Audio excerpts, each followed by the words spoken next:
जानिए महाभारत के योद्धाओं का पूर्व जन्म। महाभारत में रहस्यों का भंडार है। महाभारत एक ऐसा महायुद्ध था जिसमें करोड़ों लोग कुरुक्षेत्र के मैदान में मारे गए थे। महाभारत में ही भगवान श्री कृष्ण ने अर्जुन को गीता का उपदेश दिया था, जिसमें यह बताया गया है कि मृत्यु जीवन का अंत नहीं है।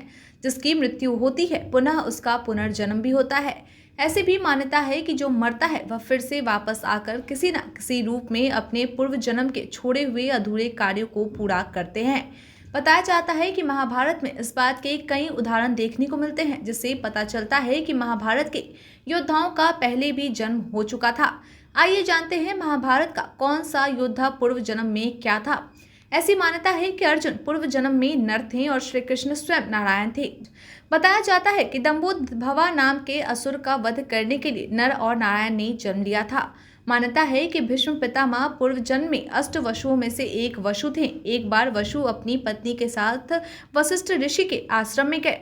वहां वशिष्ठ ऋषि की गाय को देखकर उनकी पत्नी के मन में लालच आ गया। पत्नी के जिद करने पर उन्होंने वशिष्ठ ऋषि के आश्रम से उनकी गाय चुरा ली। इससे क्रोधित होकर ऋषि ने इन्हें पृथ्वी पर मनुष्य के रूप में जन्म लेने और लंबे समय तक कष्टपूर्ण जीवन जीने का श्राप दे दिया। पूर्व जन्म के श्राप के कारण भीष्म पितामह दीर्घ जीवन जीने के लिए विवश थे। धृतराष्ट्र के बारे में यह बताया जाता है कि पूर्व जन्म में वह एक काफी क्रूर राजा था। एक बार वह राजा भ्रमण कर रहे थे, तभी एक झील के पास कुछ हंस थे। हंस की सुंदर आंखों को देखकर राजा ने अपने सैनिकों को आदेश देकर उसकी आंखें निकलवा ली और उसके बच्चे को मरवा दिया। माना जाता है कि हंस की आंखें निकलवाने और उसके बच्चों की हत्या के पाप के कारण ही धृतराष्ट्र जन्म से ही अंधे थे और उनके 100 पुत्र युद्ध में मारे गए थे। महाभारत के विदुर पूर्व जन्म में स्वयं यमराज थे। मंडूक मुनि के श्राप के कारण इनका जन्म शूद्र परिवार में हुआ था।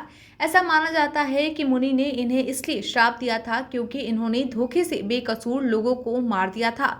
विदुर धृतराष्ट्र और पांडव के सौतेले भाई थे। माना जाता है कि कर्ण अपने पूर्व जन्म में दंभोदभवा नाम का एक असुर था। बताया जाता है कि श्री कृष्ण और अर्जुन को कर्ण का वध करने के लिए ही वापस पुनर्जन्म लेना पड़ा था। पूर्व जन्म में जब दंभोदभवा का कवच टूटता और नर नारायण में से एक की मृत्यु होती तो दूसरा अपने तप से दूसरे को जीवित कर देता और दंभोदभवा से युद्ध करने लगता। तब एक दूसरा भाई तप करता रहता। इस तरह नर नारायण के तालमेल से दंभोदभवा असुर का अंत संभव हो सका। पांडवों की पत्नी द्रौपदी अपने पूर्व जन्म में एक विधवा ब्राह्मणी थी। उसकी इच्छा थी कि उसे अपने अगले जन्म में सर्वगुण संपन्न पति की प्राप्ति हो और वह सदा सुहागन रहे। उसने भगवान शिव की कठोर तपस्या की थी। शिव जी की कृपा से उन्हें अगले जन्म में पांडवों के रूप में सर्वगुण संपन्न 5 पति प्राप्त हुए और वह उनकी पत्नी बनकर सदा सुहागन रही। द्रौपदी के साथ ही उसका एक भाई धृष्टद्युम्न का भी जन्म हुआ था। माना जाता है कि ये पूर्व जन्म में एकलव्य थे। गुरु द्रोण ने उन्हें जब धनुर्विद्या की शिक्षा देने से इनकार कर दिया था, तब एकलव्य ने जंगल में जाकर द्रोणाचार्य की मूर्ति को अपना गुरु मानकर धनुर्विद्या सीख ली थी।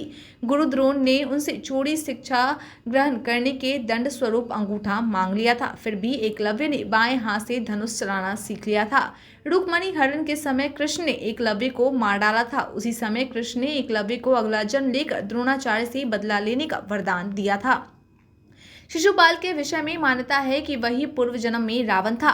रावण से पहले के जन्म में वह हिरण्यकश्यप था। अभिमन्यु के बारे में बताया जाता है कि वह पूर्व जन्म में श्री कृष्ण भगवान का शत्रु काल यवन था। ऐसी मान्यता है कि काल यवन की मृत्यु के बाद उसकी आत्मा को भगवान श्री कृष्ण ने बंदी बनाकर एक डब्बे में बंद करके रख दी थी। श्री कृष्ण की बहन सुभद्रा ने उत्सुकतावश में उस डिब्बे को खोल दिया, जिससे वह गर्भवती हो गई और काल यवन ने अभिमन्यु के रूप में पुनर्जन्म प्राप्त किया। आज के लिए इतना ही। धन्यवाद।